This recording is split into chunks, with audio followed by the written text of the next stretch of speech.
Yang kami hormati Kepala Seksi PP dan Seksi PPA dan PPPA, serta segenap pelatihan pada hari ini.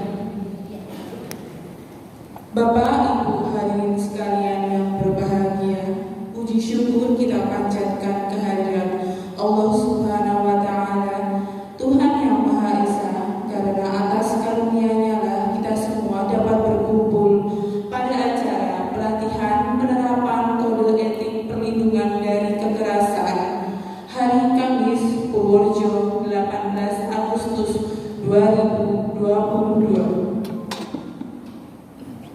Hadirin yang kami hormati, untuk mengawali acara pada hari ini, marilah kita bersama-sama membaca basmalah.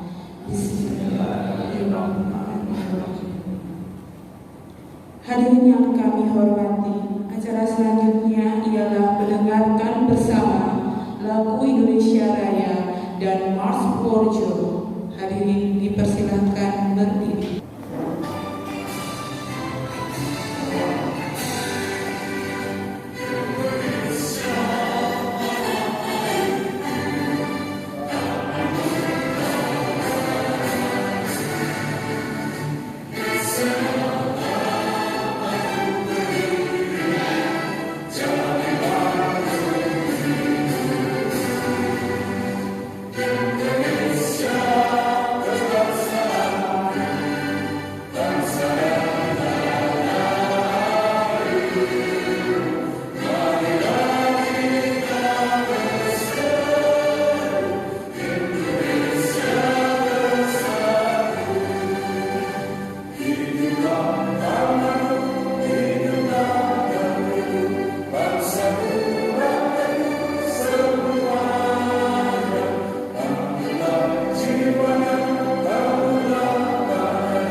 Hadirin dipersilakan duduk kembali. Hadirin yang berbahagia, acara pertama ialah sambutan dari Kepala Dinas BPPA PMD yang dalam hal ini diwakili oleh Sekretaris Dinas kepada Ibu DRA Nur Hidayati MM. Persilakan. Bismillahirrahmanirrahim. Assalamualaikum warahmatullahi wabarakatuh. Selamat siang dan salam sejahtera untuk kita semua. Yang kami hormati Bapak Trianto SHMH. Beliau adalah dosen dari Universitas Tigdal Magelang. Terima kasih kerana Bapak. Kemudian Bapak Ibu kawan yang dalam ini bersatu dalam ikatan Persatuan Wartawan Indonesia di Kabupaten Purworejo. Matur nuwun Bapak Ibu sekalian, rawuhnya memenuhi undangan kami. Kami ucapkan terima kasih dan kami istilahnya merasa tersanjung dengan kehadiran Bapak Ibu sekalian di sini. Sebelumnya kami mohonkan maaf, beliau Bapak Kepala Dinas Pemberdayaan Perempuan dan Perlindungan Anak serta Pemberdayaan Masyarakat dan Desa, Bapak Laksana Santi, masih dalam mengikuti Dikrapim atau sekarang namanya PKN, Pelatihan Kepemimpinan Nasional, sehingga beliau tidak bisa rawuh di sini untuk mendampingi Bapak Ibu sekalian dalam acara kali ini. Mohon maaf Bapak Ibu, tidak mengurangi rasa hormat kami untuk mengantarkan Bapak Ibu sekalian hadir di sini dalam rangka pelaksanaan pelatihan kode etik perlindungan dan kekerasan terhadap perempuan dan anak. Nah Bapak Ibu, sebelumnya kami mengucapkan syukur alhamdulillah atas karunia Allah Subhanahu wa Ta'ala yang telah memberikan kita kesehatan, kesempatan, karunia-Nya sehingga kita bisa menyelenggarakan acara ini di siang ini. Semoga nanti acaranya berjalan lancar dan bermanfaat untuk kita semua. Amin ya rabbal alamin. Bapak Ibu sekalian, baru kami matur, mungkin ini Bapak Ibu kalau dari wartawan dulu pernah ada undangan dari Pemberdayaan Perempuan dan Perlindungan Anak, apa belum Pak? Selama ini belum pernah. Baru kali ini untuk ikutan perlindungan perempuan dan anak. Dulu mungkin ya, dulu sekali. Mungkin kita juga banyak yang baru ya. Jadi kami mengundang Bapak Ibu untuk rawuh di sini. Ini memang ada beberapa yang perlu kami diskusikan dengan Bapak Ibu sekalian. Mungkin nanti ada regulasi yang mungkin Bapak Ibu juga sebenarnya sudah biasa. Nanti nggak apa-apa di sini. Nanti kita sharing-sharing tentang regulasi dan apa yang kita kerjakan untuk pemberdayaan perempuan dan perlindungan anak. Bapak Ibu, perlu kami matur bahwa dari tahun ke tahun kasus tentang anak dan perempuan ini semakin hari semakin meningkat ya Bu Widya, Ibu Kabid PPPA. Nah ini Bapak Ibu, dalam keseharian kita memang ada beberapa istilahnya beberapa forum untuk yang kita bentuk dalam rangka mendampingi pelaksanaan perlindungan perempuan dan anak ini. Kami juga bekerja sama dengan pengadilan agama, dengan kepolisian, dengan apalagi banyak yang kita rumah sakit. Ini sudah terbentuk namanya organisasi yang sama-sama kita bersama untuk penanganan kejadian-kejadian masalah anak dan perempuan yang ada di Kabupaten Purworejo. Nah Bapak Ibu, karena saat ini ya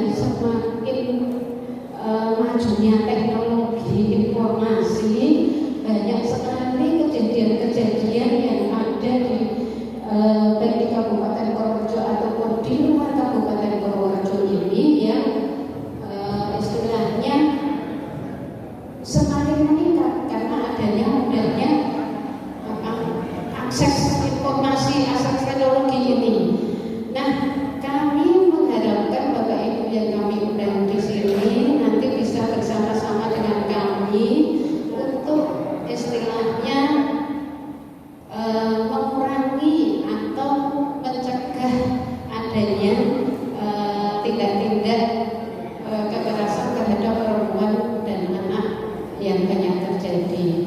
Nah, ini peran Bapak Ibu nantinya juga besar sekali karena ini terpengaruh atau berhubungan dengan teknologi informasi yang yang saat ini anak-anak pun itu dengan mudahnya mengakses apapun yang ada di internet, mulai HP dan sebagainya, itu akan mudah sekali, sehingga kami mohonkan peran memang Bapak Ibu untuk ikut mencegah atau ikut menanggulangi tindak kekerasan terhadap perempuan dan anak ini melalui nanti mungkin beberapa kode etik yang mungkin terkait dengan tindak perempuan dan anak. Nanti Pak Tri ini ahlinya, beliau itu juga sering mendampingi kasus-kasus ya Pak ya, baik itu di Jogja maupun di Magelang. Ini beliau aktif sekali untuk penanganan perempuan dan anak. Monggo nanti bisa diskusi bareng, bisa diskusi bersama bagaimana kedepannya peran-peran wartawan ini bisa berkolaborasi dengan kami untuk penanganan kekerasan perempuan dan anak. Untuk apa Bapak Ibu? Karena anak-anak kalau istilahnya sekarang saja banyak masalah, terus ke depannya masa depan suram, ya tentu saja masa depan bangsa kita juga akan berpengaruh. Nah, ini peran kita bagaimana istilahnya terutama anak-anak ini ke depannya bisa punya masa depan yang bagus. Nah, ini saya yakin peran Bapak Ibu di sini nantinya akan sangat berperan untuk ke sana. Monggo nanti kita bareng-bareng ya Bapak Ibu, nanti didiskusikan dengan Menteri juga dengan kami untuk kedepannya yang perlu dilakukan. Nah Bapak Ibu, mungkin pengantar saya seperti itu saja. Intinya monggo nanti kita bareng-bareng, terutama nanti kita silaturahim di sini ya Bapak Ibu, karena selama ini mungkin ya pernah ketemu, kita undang untuk bersilaturahim dan mengaitkan kinerja-kinerja yang barangkali nanti bisa saling mendukung. Itu tujuan kami untuk mengundang Bapak Ibu di sini. Bapak Ibu, itu yang perlu kami matur. Mungkin saya pribadi nanti tidak bisa mendampingi Bapak Ibu sampai akhir, tapi di sini nanti ada kabin bumit, kabin PPPA, kemudian ada pejabat fungsional yang menangani anak. Ini ada Bu Andri sama Pak Martono di sana nanti yang ikut mendampingi beliau yang berpengalaman selama ini mendampingi kasus-kasus yang ada di Kabupaten Purworejo. Nah Bapak Ibu, mungkin itu yang perlu kami matur. Sekali lagi kami ucapkan terima kasih dan kami berikan penghargaan yang sebesar-besarnya pada Bapak Ibu bisa hadir di sini memenuhi undangan kami. Saya kira cukup sekian. Akhirul kalam, wassalamualaikum warahmatullahi wabarakatuh. Terima kasih atas sambutan yang telah diberikan. Hadirin yang berbahagia, tibalah kita memasuki acara inti, yaitu penyampaian materi oleh Bapak Triantono SHMH. Para hadirin, sembari kita menyiapkan penyampaian materi, monggo hadirin bisa menikmati snack yang sudah disediakan oleh panitia. Berikut saya bacakan sekilas terkait dengan daftar riwayat hidup singkat untuk Bapak Triantono. Beliau lahir pada tanggal 19 September 1985 di Banjarnegara, agama Islam, warga negara Indonesia, status pernikahan dan sudah menikah. Alamat sekarang di Jalan Jambon, Kompleks Jatimulyo, Ricak, Yogyakarta. Perum Joyonegoro Indah, Desa Joyonegoro, Kecamatan Bukit, Magelang. Alamat kantor jurusan hukum Visipol Untida, Magelang. Kantor Rifka Anissa, Jalan Jambon 4, Yogyakarta. Nomor HP 0878 352 9 268. Untuk emailnya triantoro19@gmail.com.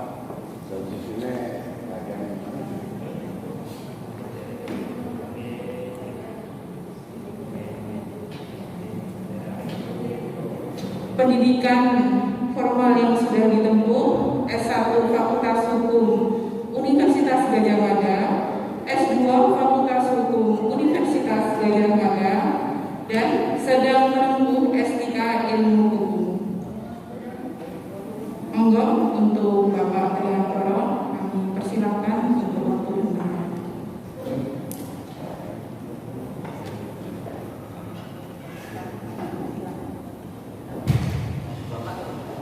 Diri aja gitu, mau dicek, saya biasa pecicilan. Baik, terima kasih. Selamat siang, assalamualaikum warahmatullahi wabarakatuh. Ibu Sekretaris Dinas, Ibu Ganti yang terhormati beserta jajaran dari Dinas Pemberdayaan Perempuan Perlindungan Anak, Pemberdayaan Masyarakat dan Desa. Itu dinas yang luar biasa ya. Jadi di mana-mana kalau dinas PPA itu biasanya jumlahnya banyak. Ini untungnya nggak sama KB. Biasanya sama KB ya. Udah pemberdayaan masyarakat, pemberdayaan desa, KB, perlindungan perempuan, perlindungan anak. Itu kalau nomenklatur itu dihitung berdasarkan APBN itu kaya sendiri. Orang satu. Tapi ternyata enggak. Ternyata namanya malah hidup sendiri biasanya. Baik. Bapak-bapak dan ibu saya biasanya kalau wartawan teman-teman biasanya.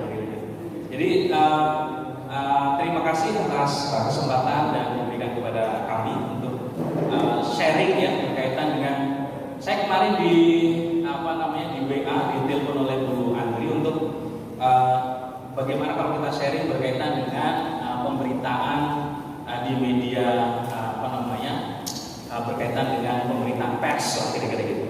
Berkaitan dengan kekerasan terhadap perempuan dan anak. Saya langsung sanggup ya, karena kebetulan saya juga minggu-minggu ini masih free, dan kebetulan juga saya dan Dewan Pers itu sedang menyusun riset sampai dengan bulan November untuk juga menyusun sebuah kode etik yang khusus berkaitan dengan pemberitaan kekerasan seksual. Jadi tentu di sini saya tidak akan bicara soal kode etik wartawan, panjenengan semua sudah paham lah itu. Dan saya juga bukan wartawan, tentu saya bukan orang yang punya kompetensi untuk menyampaikan kode etik. Tetapi saya ingin share ya beberapa pengalaman pendampingan kita berkaitan dengan pemberitaan kekerasan terhadap perempuan dan anak yang nampaknya itu ada risiko-risiko berkaitan dengan perlindungan korban itu sendiri. Nah, nanti seperti apa kita akan lihat. Nah, sebelumnya saya ada beberapa pertanyaan ya, untuk kita sama-sama jawab. Bisa kita tolong? Oke, ya. Jadi ini pertanyaan berkaitan dengan perempuan dan laki-laki. Nanti Bapak Ibu semuanya bisa jawab apakah itu perempuan, apakah itu laki-laki. Nanti Bapak Ibu bisa jawab. Ya, oke. Pertama, coba. Ya, secara umum di dalam masyarakat ada kira-kira biasanya ya, di masyarakat atau di sekitar panjenengan semua yang memiliki usia harapan hidup lebih pendek itu laki-laki atau perempuan? Laki-laki ya Pak ya? Yang ini laki-laki perempuan yang biasanya hidupnya lebih pendek kira-kira. Kelihatan dari beban-beban ini ya. Oke, laki-laki. Lanjut. Nah, yang kedua, lebih sering meninggal dunia karena kecelakaan di jalan. Itu perempuan atau laki-laki? Perempuan atau perempuan? Karena biasanya kalau sen kiri beloknya kanan ya Pak ya. Itu biasanya titik dari jalan keluar rumah sampai ke pasar masih tetap aja di rumah. Lanjut. Yang ketiga, lebih sering meninggal karena bunuh diri atau pembunuhan.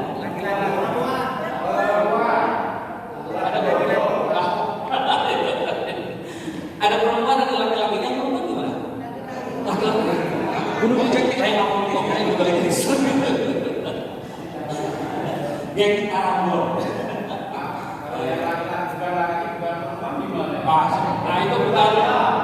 Saya nggak tahu kalau itu malah. Sementara kita laki-laki perempuan dulu ya. Nah, gitu.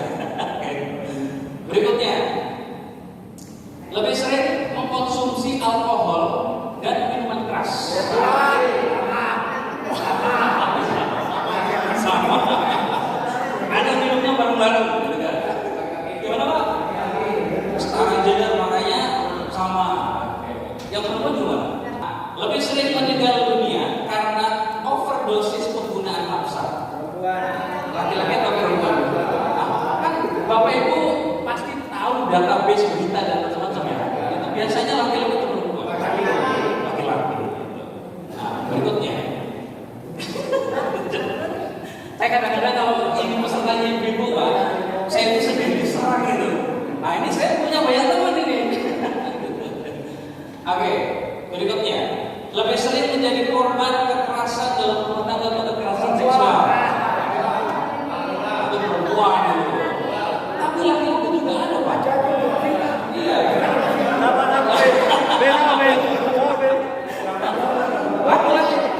Laki-laki itu juga rentan Pak, jadi korban. Iya, jadi sekarang itu nggak cuma perempuan, tapi memang datanya. Paling sekarang lebih masih yang terbanyak adalah perempuan. Tapi perempuan satu laki Pak. Oke lanjut. Berikutnya, lebih sering menjadi apa ini? Ini. Orang yang lebih sering dapat IP tertinggi di perguruan tinggi biasanya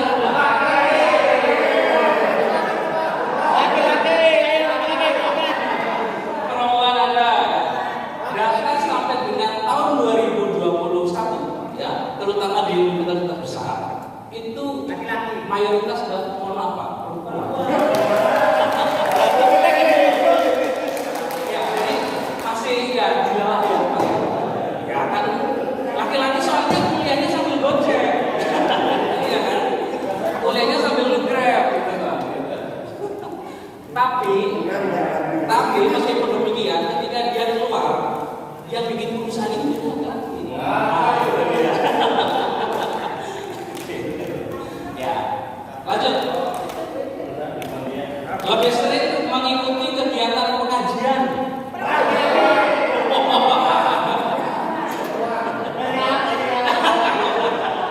Kita sudah sadar nilai Pak ya. Soal pengajian perempuan lah itu. Laki-laki. Saya senang gitu. Lanjut ya. Ini masih ada 150 pertanyaan. Lebih banyak mendapat kesempatan menjadi pemimpin di masyarakat. Apakah perempuan ada? Ada.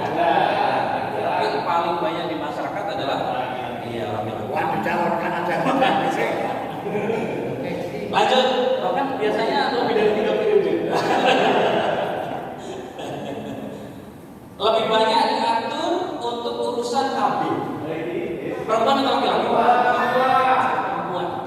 Padahal KB itu tidak hanya untuk perempuan loh. Ya kan? Adalah KB untuk laki-laki. Iya.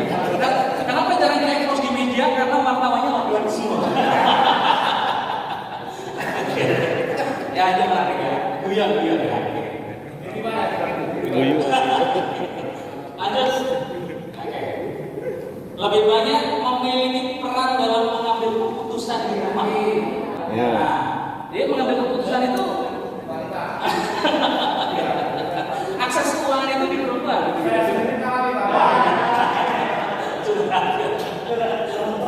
Tapi ya, korban yang paling sering menjadi subjek pemberitaan. Korban yang paling sering jadi subjek pemberitaan itu Bapak. Kalau laki-laki tidak menarik ya. Ada laki-laki diperkosa kayaknya. Kalau ada kasus terunda paksa itu pasti subjeknya adalah perempuan. Apalagi kalau misalnya berita itu modelnya itu clickbait ya. Nah itu harus ada gambar loh. Gambarnya laki-laki atau perempuan biasanya? Perempuan. Gimana Bu? Perempuan atau laki-laki biasanya? Perempuan ya? Kasihan. Oke, saya baru saja mengajak Bapak Ibu bukan mendikotomiskan realitas, tetapi mencoba merefleksikan kembali bahwa perempuan dan laki-laki itu dia memiliki resiko yang sama kira-kira. Jadi tadi ada jawab laki-laki dan perempuan juga laki-laki. Oke, sama. Tetapi dalam struktur sosial kita itu yang punya nilai, ya dalam arti nilai, mohon maaf sekali lagi. Misalnya nilai ekonomis, nilai jual, ya kan? Nilai apa lagi? Nilai sensualitas. Itu dia melekat menjadi stereotip dari perempuan. Nah itu data. Mengapa kemudian begitu? Karena apa? Karena struktur konstruksi masyarakat kita ya masih begitu. Kenapa dia lebih menyukai gambar ketika iklannya adalah perempuan dibanding laki-laki? Apalagi kalau produknya adalah produk laki-laki, ya kan? Bahkan produk perempuan itu gambarnya perempuan, sabun misalnya, itu masih perempuan. Saya makanya kemarin ibu bapak tahu Marcel yang stand up comedy, dia jadi bintang iklannya Juragan 99 untuk iklan kecantikan, semacam kayak krim kecantikan gitu. Ya, kita tahu orangnya seperti apa, ya kan? Ya nggak putih, ya apa gitu kan? Tapi dipakai dan alasannya Juragan 99 bilangnya bahwa ukuran daripada kecantikan dan ketampanan sekarang itu adalah bentukan sosial. Karena kita sudah dibentuk, orang kita itu mayoritas sawo matang. Tapi kenapa ukuran cantik itu harus putih? Iya kan? Kenapa ukuran ganteng itu harus putih? Bapak ganteng sekali. Tapi kan bapak nggak putih banget kan? Tapi kumisnya tebal. Itu cantik sekali. Artinya apa? Kita kadang-kadang keluar dari apa yang sudah ada di dalam meletakkan diri. Kalau dia pas sekali lah. Oke deh, baik. Nanti sudah selesai. Oke, lanjut ya. Ya, jadi kira-kira tadi begitulah. Lanjut? Masih ya? Masih. Oke. Lebih banyak menjadi berita iklan tadi udah bagus. Nah, aduh saya kecil sekali ya. Tapi ini saya ingin gambarkan bahwa 60 detik ya yang kita habiskan itu biasanya berada di depan gadget ini, kan? Dan itu tidak hanya kita, bapak ibu sudah itu jadi pekerjaan, tapi anak-anak kita itu umur 15 tahun ke bawah itu kesehariannya sudah begitu. Bayangkan ya 60 detik mereka isi dengan kegiatan bersafari, berselancar di media sosial, di internet. Dan paling banyak memang ini data itu ada Facebook, ada gitu. Artinya apa? Artinya peran media itu menjadi sangat penting dalam menyampaikan informasi. Dan informasi itu diterima oleh semua orang dalam satu genggaman. Bapak itu sudah paham itu. Oke, lanjut aja. Nah, data berikutnya adalah ini juga kecil sekali ya. Ini sebenarnya saya ingin bilang kalau konsumen Bapak Ibu, ya, konsumen Bapak Ibu ketika kita kan ini media online lebih banyak ya. Nah, sekarang mungkin eranya tidak seperti dulu ya, nyebar berita pakai dilempar gitu kan, wah pakai orang gitu, kayaknya sudah ada. Oke, sekarang sudah setiap saat real time, kemudian update informasi bisa jalan terus, dan itu dalam satu genggaman. Dan siapa yang menikmati itu? Yang menikmati adalah anak adik-adik kita yang usia produktif. Usianya itu paling banyak itu adalah di usia 18 sampai 25 tahun. Paling banyak membuka akses berita. Ya. Jadi apakah mereka kurang literasi pengetahuan? Sangat paham literasi pengetahuan. Tetapi yang jadi problem adalah mereka gagal di dalam menerapkan etika digital itu sendiri. Jadi ya literasinya hanya sebatas mencari pengetahuan, hanya sebatas tren kasus sekarang misalnya case of years kan sekarang lagi rame ya, kasus FS misalnya.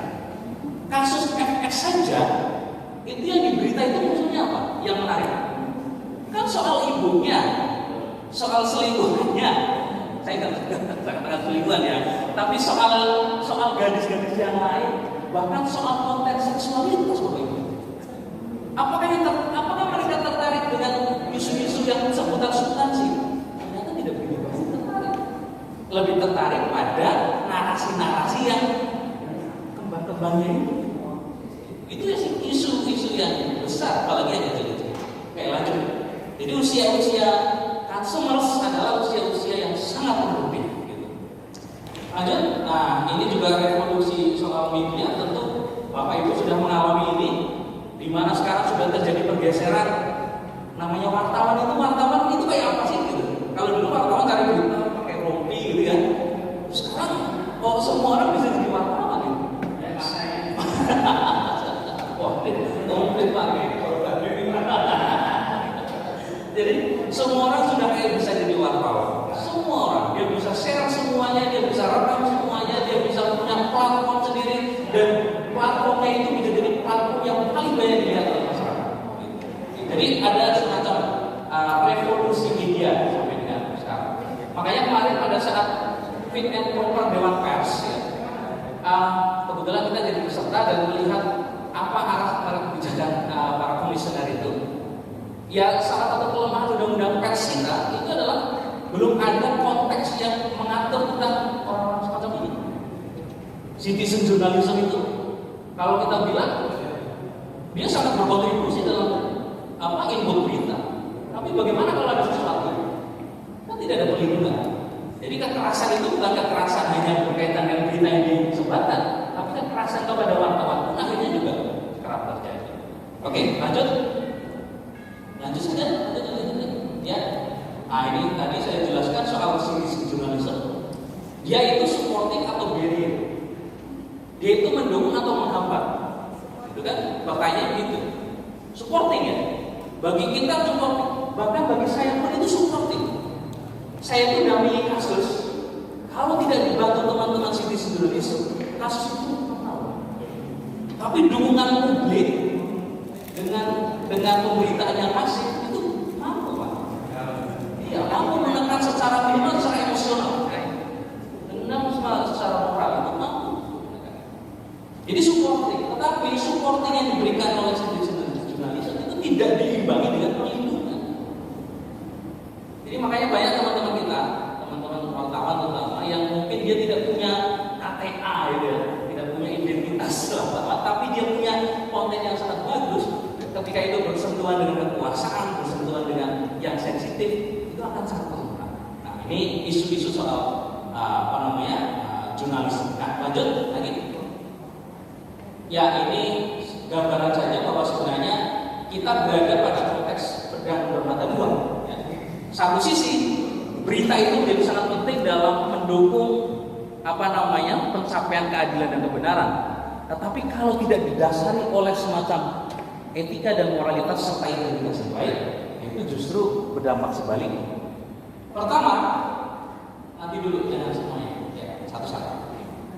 Ya. Yang pertama adalah bahwa teman-teman harus sepakat tentang ini. Pertama, kemerdekaan pers itu harus berdasarkan demokrasi, keadilan, dan informasi hukum. Ini undang-undang pers. Nah, ini ya.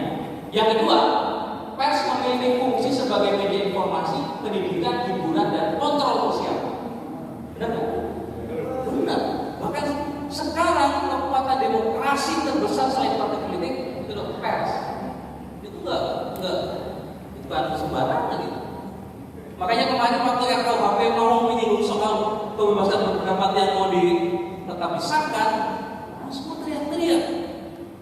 Karena apa? Esensi demokrasi terakhir itu adalah bersuara. Kalau orang itu bersuara menyebarkan sesuatu, itu kemudian sudah dianggap sebagai satu pidana, itu banyak orang khawatir dengan nasib demokrasi di Indonesia. Berikutnya adalah kemerdekaan pers itu dijamin sebagai hak asasi warga negara. Lalu bagaimana dengan citizen journalism? Nah, yang kedua, yang keempat, dalam menyampaikan berita, pers harus menghormati norma agama, rasa kesusilaan, dan asas praduga tidak bersalah. Ini berkaitan dengan kode etik. Saya tidak akan masuk terlalu jauh ke kode etik karena saya kalau ngomong kode etik seperti Nyai Segoro. Kalau Bapak Ibu semuanya. Jadi ngapain ya? Jadi mending saya nanti akan kasih contoh-contohnya saja. Nanti bisa kita diskusikan bareng. Oke? Lanjut. Ya. Oke, pers harus memperjuangkan keadilan dan kebenaran. Ya. Jadi dulu ya. Lanjut. Ya, ini kan idealnya gitu Pak. Kan harus punya moralitas ideal. Iya. Tapi nanti kalau urusannya adalah dapur maupun itu nanti bisa didiskusikan. Tapi harus ada standar moralnya. Iya, tidak harus jelas ini. Oke, makanya di situ butuh etik, butuh akurasi, objektivitas dan fairness. Nah, yang paling penting adalah jurnalisme kebenaran. Oke, lanjut. Nah, ini fakta dan data berkaitan dengan, saya akan masuk ke konteks yang lebih spesifik tentang kekerasan seksual. Karena kalau kita ngomong soal kekerasan dalam perempuan dan anak, itu bentuknya banyak sekali. Ada kekerasan fisik, kekerasan emosional, perdagangan orang, gitu kan. Nah, saya akan masuk ke konteks yang sekarang lagi rame soal kekerasan seksual. Nah, biasanya kalau sore-sore ngomong kekerasan seksual itu, wah, lumayan lah, gitu. Ya, ada adrenalin, gitu ya. Nah, ini saya kecil sekali ya.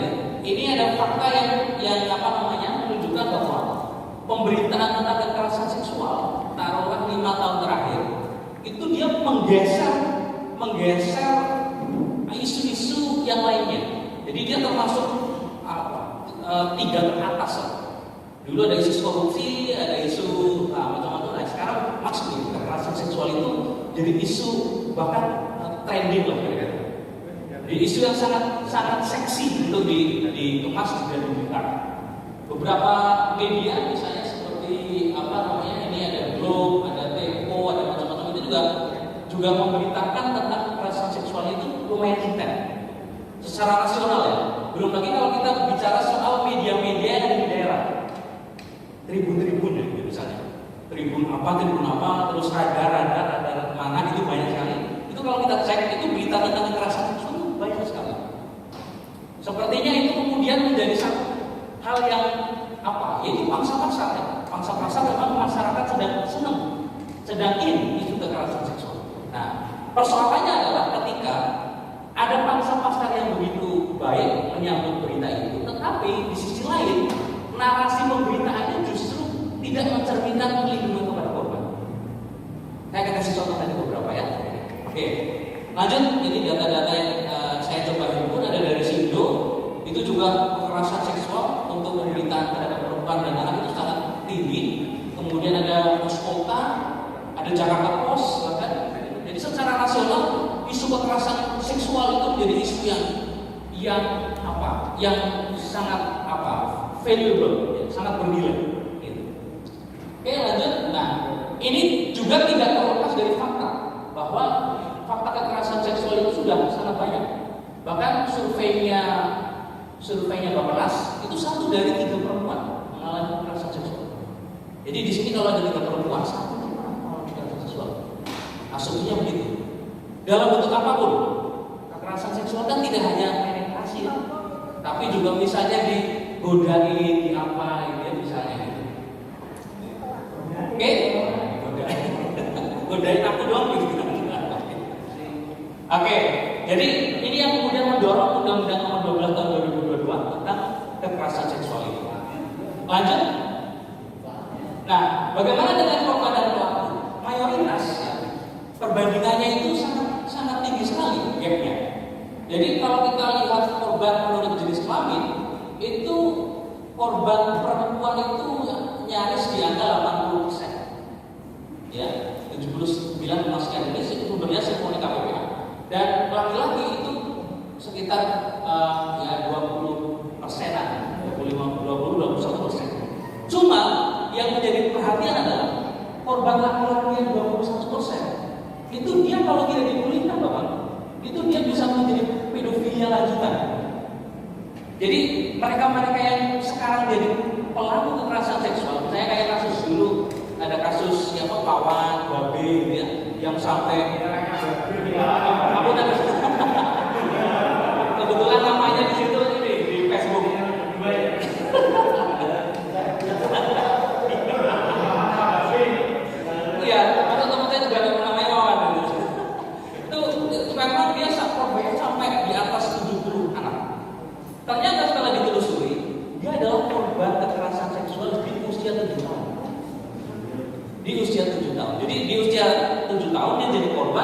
tidak dipulihkan, dia menjadi pelaku.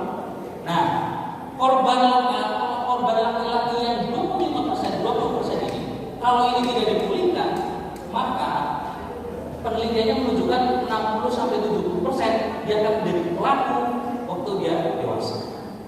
Jadi ininya siklusnya begitu kira-kira. Nah, makanya harus dipulihkan, harus disembuhkan. Karena apa? Kekerasan seksual itu beda dengan kejahatan yang lain. Kalau kejahatan misalnya mencuri, orang dikasih mencuri makan, kasih makan, dia sembuh. Mencuri, menipu itu kelihatan. Tapi kalau sudah kekerasan seksual, ibu bapak pastikan atau perhatikan beberapa kasus terakhir, siapa yang menjadi pelaku kekerasan seksual? Mereka yang kita anggap orang yang sangat baik. Mereka terjadi di tempat-tempat yang secara moralitas sangat baik. Jadi sulit sekali terendus. Kita tidak pernah membayangkan ya, maaf saya, ada tokoh agama di sebuah pendidikan agama, kemudian melakukan kekerasan seksual seperti itu. Tapi itu terjadi Bapak Ibu. Bahkan tidak hanya di situ. Bagaimana dengan di kampus? Terjadi. Kita kemarin mendampingi kasus guru besar, ya, melakukan pelecehan seksual terhadap mahasiswanya. Saya tidak sebutkan universitasnya, yang jelas universitas itu di Jogja. Saya tidak sebutkan di Jogjanya, yang jelas dia di Pulau Sumur. Nah, tahu semua kan? Jadi itu triknya wartawan kan gitu kan? Jadi guru besar, apa kurangnya dari guru besar? Secara keilmuan sudah di atas rata-rata. Secara ekonomi sudah tak terkecuali. Apa yang jadi masalah? Jadi kekerasan seksual itu lebih pada perspektif offense, kejahatan berdasarkan perspektif. Jadi dia bisa terjadi kepada siapapun, orang miskin, orang kaya, masyarakat yang berpendidikan rendah, berpendidikan tinggi, yang ulama, yang tidak ulama gitu, itu yang tokoh, yang tidak berisiko. Oke, kemudian kalau kita lihat pelaku, nah ini yang pelaku itu nyaris ya, hampir sekitar 85% lebih ini adalah oke, lanjut aja. Sudah kuat. Jadi sebenarnya laki-laki perempuan jadi korban ya, tetapi kalau kita lihat persentasenya itu tinggi sekali.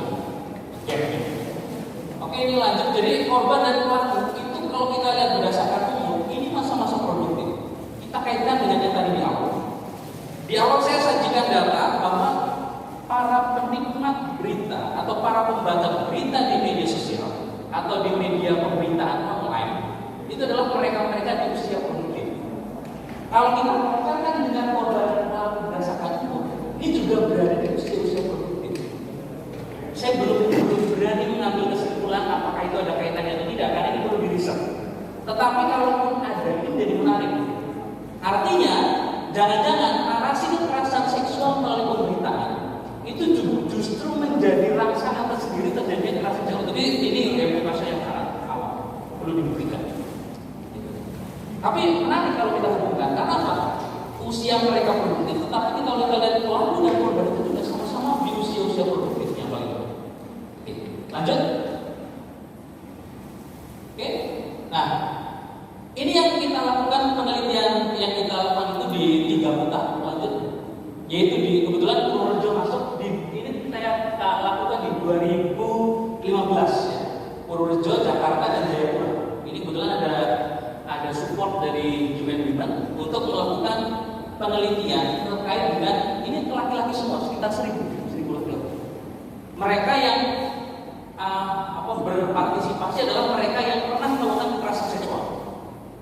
Jadi kita kumpulkan, dan itu gak gampang kok, ngumpulin 1000 orang gitu di 3 kota. Dan apa mayoritas? Mengapa sih kamu melakukan itu kepada pasangan atau kepada pacar atau kepada orang lain? Alasan yang paling tinggi adalah mereka merasa berhak. Jadi ini nyambung ya, nyambung dengan fenomena kekerasan seksual sekarang yang rata-rata dia berada pada pola yang sangat beda. Misalnya antara dosen dengan mahasiswa, antara misalnya santri dengan kiai, dan antara pembantu dengan majikan. Apa yang terjadi? Karena si pelaku ini merasa punya hak. Jadi kalau perspektif itu masih muncul di dalam hubungan seksual dan seksualitas seseorang, maka orang itu rentan dan berisiko menjadi pelaku. Jadi merasa berhak. Kemudian ada ikutan mabuk dan sebagainya, itu sebenarnya enggak, itu hanya memicu saja. Bahkan kalau kita lihat surveinya change.org itu, dia mensurvei karena banyak sekali anggapan bahwa kekerasan seksual itu dilakukan terhadap mereka-mereka yang pakai rok mini, itu misalnya. Ternyata tidak. Ternyata yang paling banyak, hampir 20% adalah mereka yang pakaiannya tertutup. 15% adalah mereka yang pakai jilbab. Gitu. Jadi kan bukan masalah rok mini atau tidak rok mini, justru kalau semakin tertutup semakin penasaran.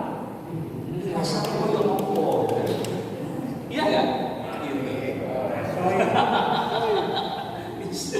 Ya, itu saya gambarkan beberapa penelitian itu. Jadi ini sesuatu yang menarik dalam arti bahwa kecenderungan kekerasan seksual itu menjadi unik karena ditempatkan pada situasi seperti itu. Banyak orang mengatakan bahwa ya itu pakai rok mini keluar malam dan sebagainya. Nyatanya kekerasan seksual paling baik itu terjadi antara jam 8 sampai jam 2 siang. Di mana? Di tempat umum. Di tempat umum di mana? Di jalan raya, di kantor, di sekolah, paling banyak. Jadi ya artinya semua kita berisiko, artinya melihat itu. Oke, lanjut. Nah, realitas kompleks ini kejahatan seksual, coba ya. Lanjut. Nah, ini yang saya ingin katakan bahwa kalau kita ngomong soal kekerasan seksual, itu narasi yang berkembang di media itu kan kira-kira begini, coba lanjut. Pertama adalah soal moral, ya kan? Wah, ada narasi yang kemudian itu tidak bermoral, ini bermoral, kan begitu kan? Nah ini padahal soal moral kita kadang-kadang sulit untuk memberikan batasan itu. Moral itu kayak apa? Yang kedua, narasinya adalah narasi soal agama. Melanggar keinginan agama, karena kamu tidak pakai jilbab, karena kamu itu tidak menutup aurat, karena nyatanya yang menutup aurat itu justru paling banyak jadi korban. Yang berikutnya adalah masalah kesusilaan. Jadi saya ingin bandingkan begini. Kalau Pak Wawan, kalau Pak Wawan misalnya pulang dari sini, kebetulan misalnya Pak Wawan sudah putranya berapa? Dua. Sudah punya cucu? Belum. Kalau misalnya janji ke putranya ingin membelikan sesuatu, kemudian Pak Wawan sampai ke rumah tidak jadi membelikan itu, perasaannya ya enggak jadi. Misalnya dari rumah jadi nanti kamu akan saya belikan HP, ya kan? Kemudian pulang ke rumah tidak dibeliin, perasaan penjajahan bagaimana? Anak kecewa dan menjadikan perasaan bersalah atau berdosa. Sama ketika misalnya Pak Wawan, maaf, bilang ke istri mau pulang sore, ternyata pulangnya pagi, gitu ya. Selain soal pribadinya kita tidak diskusikan ya, tapi misalnya itu kan mengakibatkan orang merasa apa? Biasa saja, karena sudah terbiasa. Bapak pagi kan, jadi nggak masalah. Oke, yang pertama aja soal perasaan bersalah. Perasaan bersalah itu kesusilaan. Jadi kita melakukan sesuatu, tapi standar batin kita berbeda, itu pasti akan ada sesuatu gesekan, ya kan? Nah, itu kesusilaan. Jadi kesusilaan ini berarti sangat objektif, sangat subjektif, sangat subjektif. Nah, narasi kesusilaan ini seringkali dibuat di pemberitaan kekerasan seksual. Jadi nanti kita lihat beberapa contoh. Jadi, tetapi juga lihat pada aspek yang lain. Jadi yang dimaksud otonom ini adalah penilaian terhadap diri sendiri. Jadi ukuran moral agama kesusilaan itu adalah subjektif. Bagaimana saya bisa melihat aspek kesusilaan orang lain? Kan dari perilakunya, iya kan? Tetapi kalau selain perilakunya, yang bisa menilai orang itu sendiri. Bagaimana kemudian kalau saya kemudian mengatakan puasa, ternyata saya tidak puasa, kan orang lain nggak bisa menilai apa. Tapi yang menilai adalah diri kita sendiri bahwa oke, saya melakukan kesalahan. Karena kita punya standar moral ini. Gitu. Nah, tetapi bandingkan dengan yang heteronom ini. Kalau heteronom, maka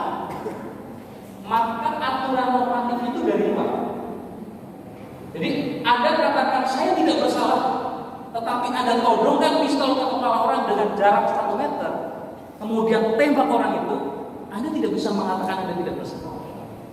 Anda terus mengatakan, oh saya tidak sengaja. Tidak bisa. Itu ada aturan hukum. Ini ya, jadi ada aturan-aturan subjektif, ada aturan tadi itu berkaitan mengikat secara objek. Nah, hukum salah satunya. Nah, sayangnya pemberitaan tentang kekerasan seksual, narasi hukumnya itu biasanya lebih sedikit dibanding dengan narasi-narasi yang tadi. Karena dia berbaksud minim, si A yang tadinya AN ya 50, seorang guru ngaji di desa Penusukan, Kecamatan Cilongok, Kabupaten Banyumas, gitu ya. Terus kemudian Jawa Tengah melakukan pelecehan seksual kepada para muridnya. Problem apa itu? Ada problem Bang? Ada. Apa? Ketika itu menyangkut korbannya anak dan juga itu kan santri itu ada di bawah usia 18 tahun, maka identitas yang boleh disebutkan itu hanya sampai di tingkat kecamatan.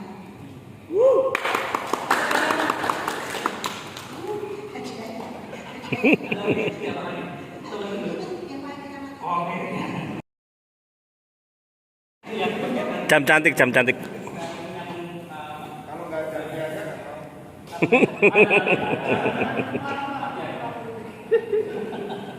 Secara spesifik identitas korban maupun terduga pelaku disebutkan maksimal sampai tingkat kecamatan. Ya, Tepuk tangan dong. Selamat tepuk tangan. Jadi selanjutnya baik itu korban atau pelaku tidak boleh menyebut alamat atau identitas ataupun faktor lain yang mengarah kepada alamat ataupun identitas korban apapun itu. Jadi tidak ada batasan apa kecamatan atau tidak? Tidak, ataupun hal-hal apapun yang mengarah kepada identitasnya korban tidak boleh disebut. Ya, makasih. Oke, kita akan beri kosong untuk jawabannya yang biasa. Ya, dari satu desa itu kan biasanya nggak banyak. Orang akan sangat mudah mengidentifikasi, oh ini, ya kan? Jadi ketika ada semacam apa namanya, ada semacam hal yang bisa dibuka dengan mudah di situ. Orang kemudian bisa memberikan opini apapun itu dan berkaitan dengan ini kedekatan karena ada menunjukkan identitas itu sudah.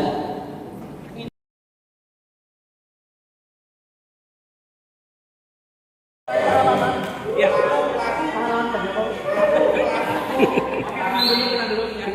Saya tidak akan membahas yang terpaham di kami tadi menyitir daripada pemberitaan kekerasan sebelum ini ya. Menurut saya untuk kalangan media bila mana terjadi suatu permasalahan yang menyangkut seksualitas perempuan, kalau judulnya itu tidak keras, pasarnya turun. Ibaratnya santri ini diperkosa oleh yang ini, ya. Itu judulnya. Tapi dari itu kalau dengan judul itu akan laku di pasar. Tapi kalau kemarin Pak Kiai nanya, jadi memang untuk bangsa pasar. Media juga mementingkan bangsa pasar karena bagaimanapun juga media membutuhkan pembaca. Betul ya.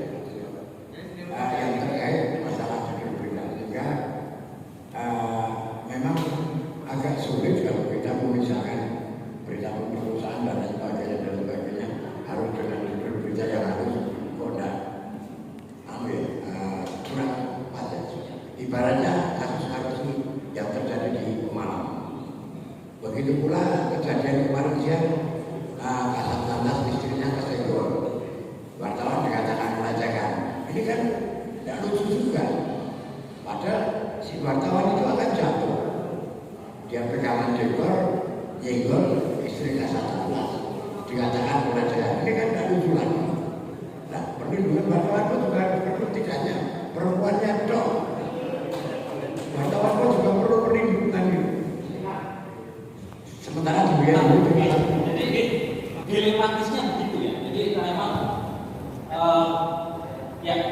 saya tanggapi tadi dulu gimana? Jadi betul Pak. Jadi satu sisi saya di sini tentu tidak akan memberikan tentang bagaimana diri yang baik karena saya bukan komunikasi. Ya, itu catatan saya. Tapi yang jelas bahwa dalam konteks hukum itu ketika menyebutkan nama orang itu melanggar asas praduga tidak bersalah. Ya, tentu itu bagian dari di luar dari etik. Nah, tetapi apakah bagaimana judul yang menarik dan itu tidak melanggar itu saya juga tidak punya kompetensi untuk menjelaskan itu. Nah, ya tapi yang jelas betul Pak. Dilemanya adalah kalau itu tidak menarik maka tidak dibaca. Nah, menarik itu ukurannya siapa? Ya masyarakat. Nah, ya teman-teman ini. Mungkin begitu dulu ya Pak ya. Jadi saya tidak punya kompetensi untuk menjelaskan itu secara konten karena saya bukan dalam komunikasi.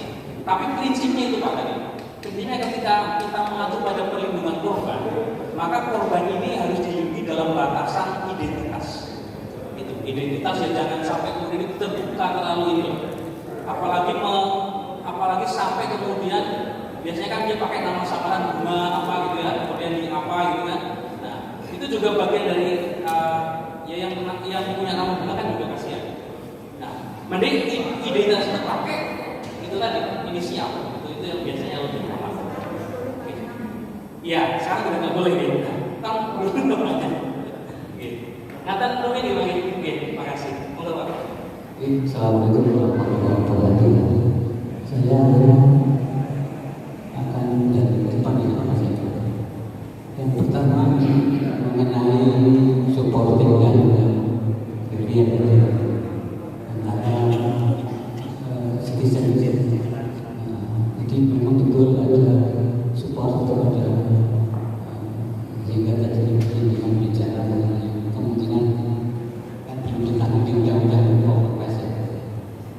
Tetapi ada yang beda yang mungkin saya sampaikan bahwa citizen jurnalisme itu lebih banyak berbedanya dengan media konvensional. Itu jelas kalau media konvensional itu pasti hasil programnya nanti diverifikasi. Kalau netizen jelas itu tidak diverifikasi. Jadi misalnya dapat data maksud saya apakah itu benar atau tidak? Kalau itu tidak benar dihapus. Nah, ini yang berbeda dengan jurnalistik yang berdasarkan undang-undang. Sehingga tetap mesti supporting, tetap syarat-syaratnya meskipun itu jelas itu syarat-syaratnya tetap harus sama dengan syarat-syarat konten jurnalistik harus diverifikasi dulu. Kalau itu pembunuhan ya siapa yang bicara? Jangan hanya dua. Yang kedua citizen jurnalism juga ada menanamkan etik misalnya darah ya. Kalau jurnalistik nggak boleh menanamkan darah harus diblur. Kalau tidak nanti bedanya. Tetapi dalam budaya sekarang ini semua orang netizen jurnalistik itu berhak. Kalau berhak padahal boleh begitu. Itu syarat-syarat mengenai pembeli hukum itu terpenuhi. Itu yang pertama. Jadi saya tadi agak berbeda. Yang kedua ini. Jadi menurut saya yang harus dilindungi itu berdasarkan undang-undang perlindungan anak itu pelaku dan korban di bawah hukum yang dilindungi itu pertama tidak boleh inisial baik pelaku maupun korban yang usianya di bawah 18 tahun. Kalau sudah 32 tahun tidak bisa di luar begitu anak-anak inisial boleh. Yang kedua tadi saya baca ketiga-tiganya tidak ada yang menunjukkan usia sehingga tidak wajib dilindungi. Harus 17 baik maupun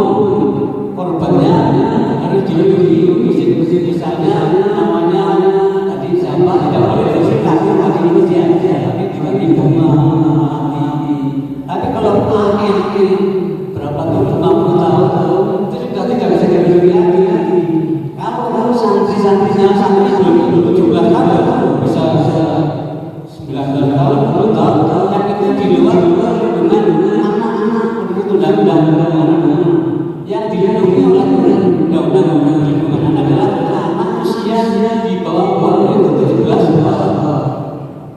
Yang pertama, cara perlindungannya yaitu pertama kita legalisasi, kedua tidak ditujukan dengan tempat, cukup tadi seperti dengan kecamatan, bunga, tinggal di kecamatan itu tidak boleh dari desa, itu bentuk perlindungannya. Ini contoh ketika saya di Kupas di Magelang maupun kembali ada saya lupa ketika meneruskan di bawah di belakang pelaku ada umur 17 tahun. Terus disebutkan alamat-alamatnya sehingga oleh PBI saya ganti dengan tetap budaya saya itu saya sudah 17 tahun di belakangnya ada itu saya tidak meskipun pencurian biasa. Dalam hal ini contoh ini saya tidak menemukan ada umur yang harus dilindungi. Jadi bukan hanya pelaku laki-laki pun kalau itu di bawah harus dilindungi. Saya kira itu Pak dosen. Terima kasih. Assalamualaikum warahmatullahi wabarakatuh. Salam Pak Imam. Saya akan coba mendiskusikan dari yang terakhir. Ya. Kalau kita bicara soal undang-undang perlindungan anak, betul, ya, bahwa usia perlindungan itu adalah 0 sampai 18 tahun. Tapi kita punya konteks undang-undang terbaru, Undang-Undang Nomor 12 Tahun 2022 tentang tindak pidana kekerasan seksual. Jadi di situ tidak ada batasan umur. Artinya mereka yang di luar 18 tahun itu sudah tunduk pada Undang-Undang Nomor 12 Tahun 2022. Apa perlindungannya? Perlindungannya itu bahkan rigid sekali. Ada perlindungan sebelum proses hukum, perlindungan selama proses hukum, perlindungan setelah proses hukum.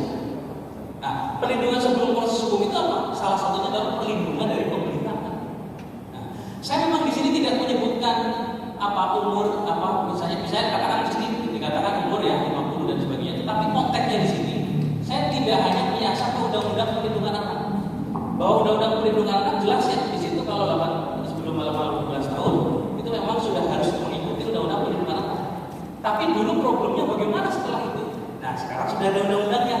Undang-undangnya Nomor 12 Tahun 2022. Jadi, itu yang pertama. Yang kedua, kalau ini dikaitkan dengan misalnya selain umur, ya, ini kan tadi ada umur dan sebagainya. Itu yang di sini bermasalahkan sebenarnya pada konteks perlindungan korban. Karena apa? Karena di sini sangat detail ditulis alamatnya misalnya. Jadi apa yang menjadi resiko ketika ditulis detail alamatnya? Ya tadi itu pertama adalah perlindungan dari pelaku. Yang kedua ada stigmatisasi masyarakat yang ini misalnya saya jelaskan makanya tadi saya di awal bermainnya adalah laki-laki dan perempuan. Karena konstruksi sosial masyarakat kita masih melihat ketika kekerasan seksual dilihat dalam konteks kesusilaan, maka urusan kekerasan seksual itu hanya sebatas urusan kesalahan perempuan. Nah, kalau sudah begitu, maka ketika korban itu sangat jelas diketahui, itu ada kecenderungan tadi itu Pak. Orang itu akan menebarkan aib, bahkan orang itu tidak diterima ketika dia kembali ke komunitas. Kasus Jember itu, kasus yang kemarin di Jember itu, Jember atau Jombang ya? Jombang ya. Itu para santri yang di situ, yang kemudian dia sudah terekspos, dia kembali lagi ke sana ditolak Pak. Ditolak oleh komunitas di sana. Dikatakan kamu saja yang tidak nurut sama kiai, tidak nurut pada guru. Padahal di sana di pesantren itu sudah menjadi korban mereka. Nah, itu artinya contoh konkretnya kira-kira begitu. Memang sekarang perlindungannya menjadi berlapis. Kalau dia usia anak dia pakai undang-undang perlindungan anak. Sekarang ada undang-undang tentang tindak pidana kekerasan seksual itu. Jadi saya sepakat Bapak. Jadi soal misalnya citizen journalism, saya sepakat bahwa itu supporting, saya sepakat. Tapi memang bahwa standarnya menjadi lain karena orang-orangan dengan lembaga pasti beda. Kalau lembaga misalnya kasarannya ada dewan redaksi gitu ya, yang kemudian dia melakukan sortir apa verifikasi macam-macam, mungkin betul Pak yang di citizen journalism tidak mengalami proses seperti itu.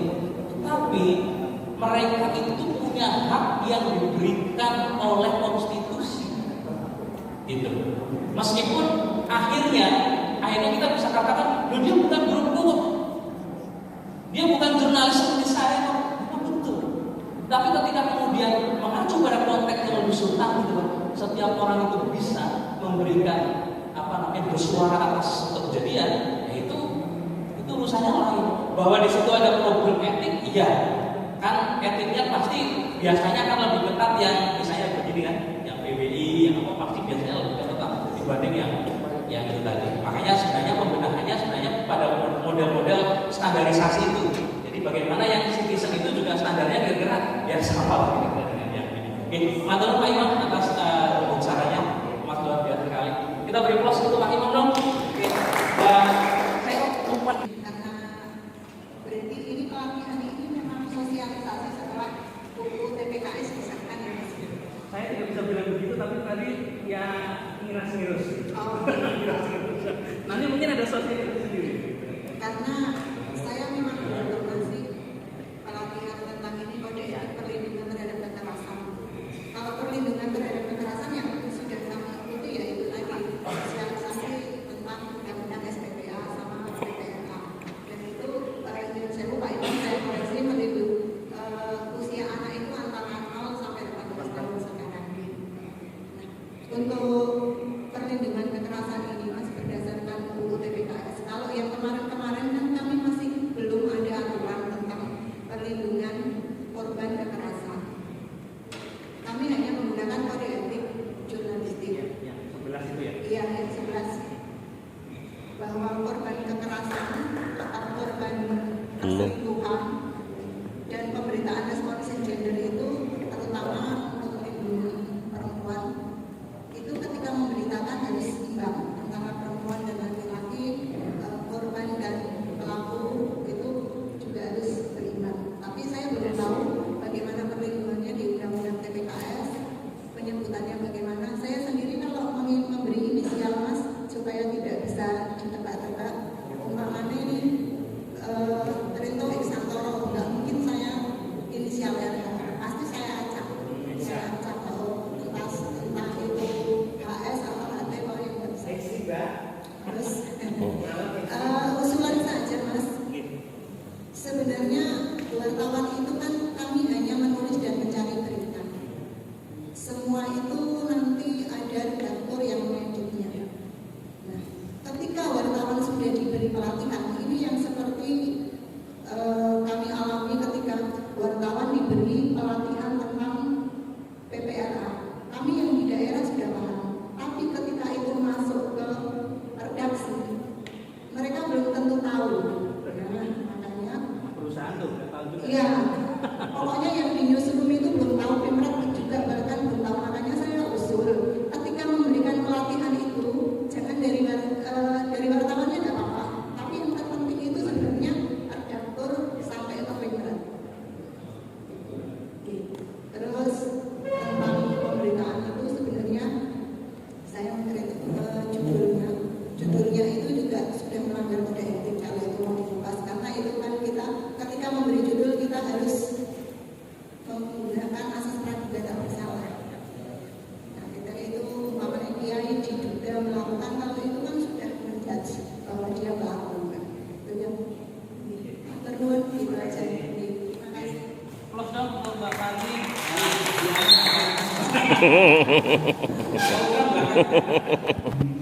Namun karena waktu yang kami sediakan itu tadi kesepakatan sampai jam 3, sehingga saya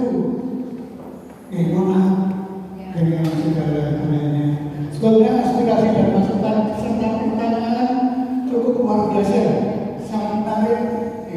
Mudah-mudahan mungkin di lain waktu bisa kita berkumpul bersama-sama, kita bertemu lagi dengan Pak Menteri yang cukup luar biasa materinya pada hari ini. Gimana Bapak Ibu? Apakah pertanyaan dari Ibu tadi mau dijawab bersama Pak Menteri? Apakah mau dicukupi sampai jam sekarang ini? Gimana? Cukup? Kalau cukup Pak Menteri, nanti dari Ibu itu bisa dikomunikasi langsung kepada panjenengan supaya Ibu tadi bisa menerima apa yang disampaikan dan dijelaskan dari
menurut terima kasih ya sekali lagi. Kemudian yang kedua, proses untuk melindungi korban, terutama korban anak maupun korban perempuan itu menjadi tugas kita bersama. Pers dan termasuk insan pers juga menjadi sangat penting kontribusinya di dalam menyokong terhadap terpenuhnya keadilan bagi mereka. Saya kira kita semuanya sepakat bahwa ketika kita tidak bisa menghentikan kekerasan itu secara langsung, melalui media itu bisa menguatkan perspektif publik dan mencerdaskan publik bahwa kekerasan itu tidak harus dan tidak boleh dilakukan kepada perempuan. Kira itu, terima kasih. Mohon maaf jika ada salah-salah sikap dan sebagainya. Saya kira assalamualaikum warahmatullahi wabarakatuh. Nah, demikian Bapak Ibu sudah sampaikan Pak Diantoro. Untuk itu Bapak Ibu yang kami hormati, mari kita acara ini kita tutup bersama-sama dengan bacaan hamdalah. Demikian, wassalamualaikum warahmatullahi wabarakatuh. Pada Bapak Ibu mohon untuk berkenan untuk bersama.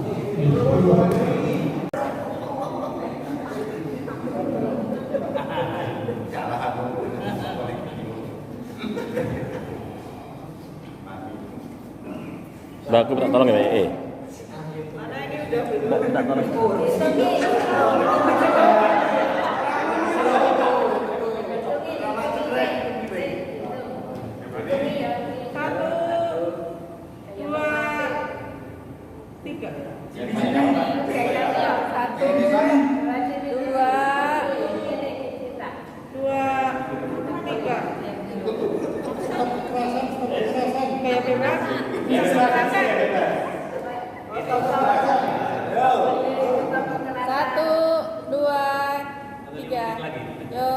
Terus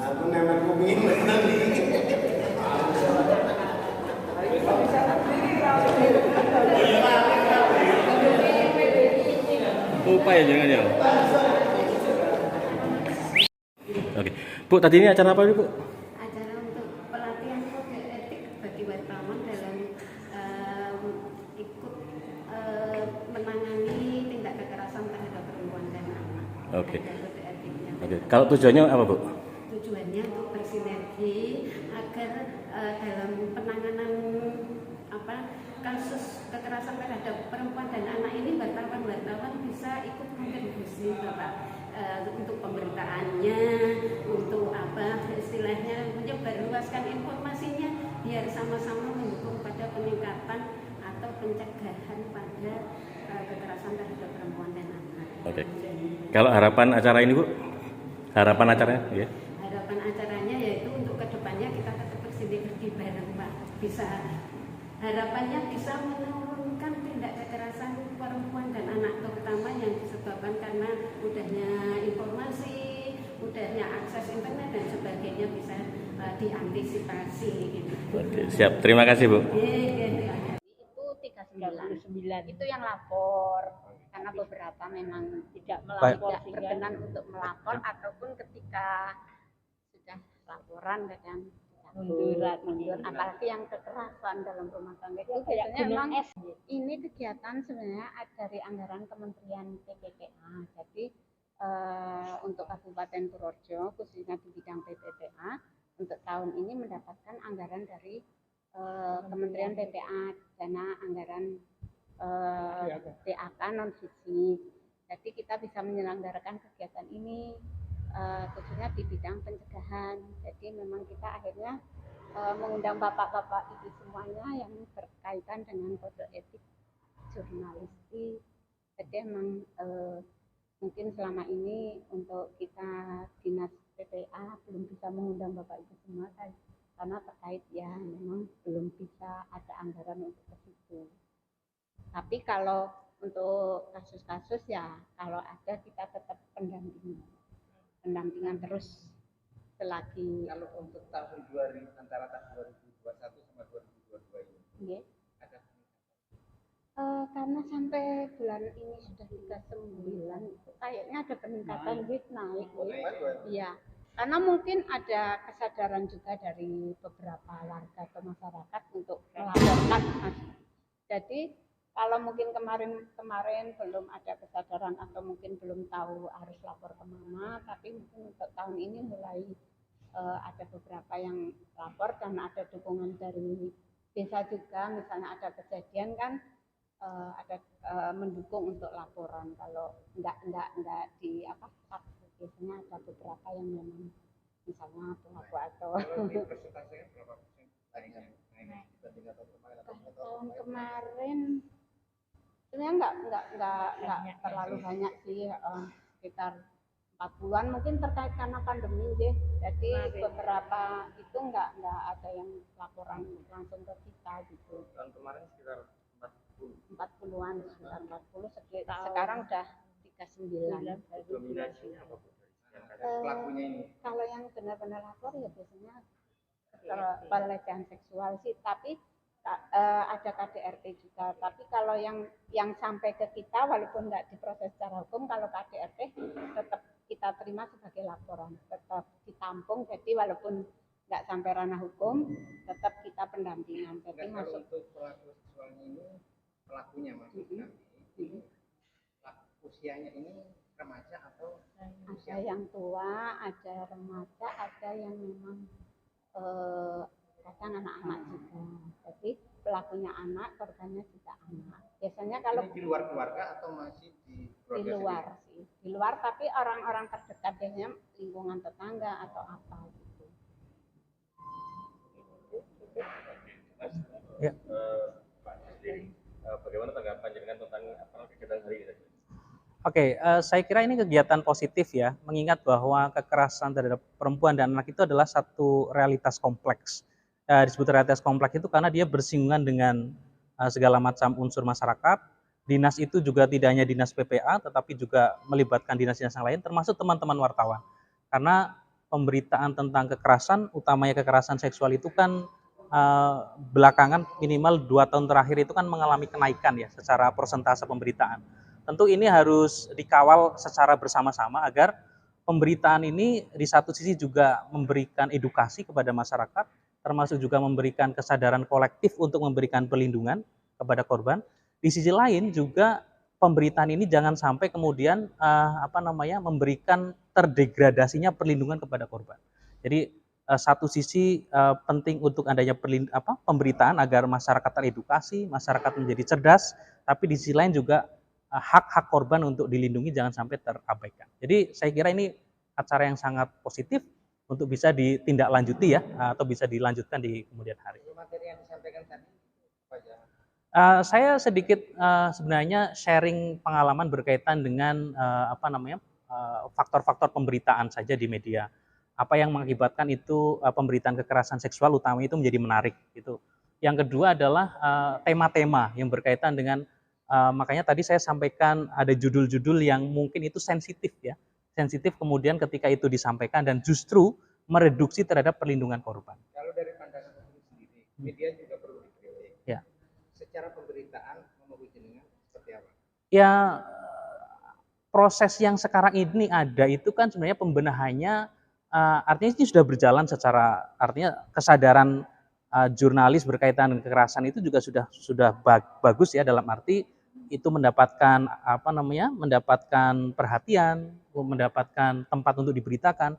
Tapi di sisi lain memang kita harus akui masih ada problem etik berkaitan dengan bagaimana narasi itu kemudian disampaikan kepada masyarakat. Sehingga narasi yang dikembangkan tidak hanya berkaitan dengan narasi yang bias gender, tetapi juga narasi yang artinya ada berkeseimbangan. Kemudian di situ juga ada narasi-narasi terkait dengan perlindungan utamanya ke korban. Itu yang menjadi penting karena narasi perlindungan korban itu sudah dimandatkan. Selain di Undang-Undang Perlindungan Anak, juga ada Undang-Undang Nomor 12 Tahun 2022 tentang tindak pidana kekerasan seksual. Jadi memang sudah dimandatkan. Mungkin yang terakhir Mas, tanggapan jenengan tentang teman-teman media yang ada di Purjo tadi bagaimana? Oke, selama ini atau dalam proses tadi ya kita berdiskusi sudah cukup baik. Kemudian antusiasme juga saya kira saya perlu appreciate kepada teman-teman PWI terutama wartawan-wartawan yang ada di Purworejo. Dan ini sebenarnya kesekian kali saya mengadakan diskusi dengan wartawan, tetapi ini menjadi bagian yang menarik karena antusias dan yang penting sebenarnya dengan wartawan itu kan ada keterbukaan ya. Kita tidak hanya mengklaim bahwa wartawan itu adalah benar atau salah, tidak, tetapi kita mendiskusikan apa yang sebenarnya atau sebaiknya bisa dilakukan oleh semua orang, termasuk wartawan itu sendiri. Ya, terima kasih sama-sama. Terima kasih Ya. semuanya.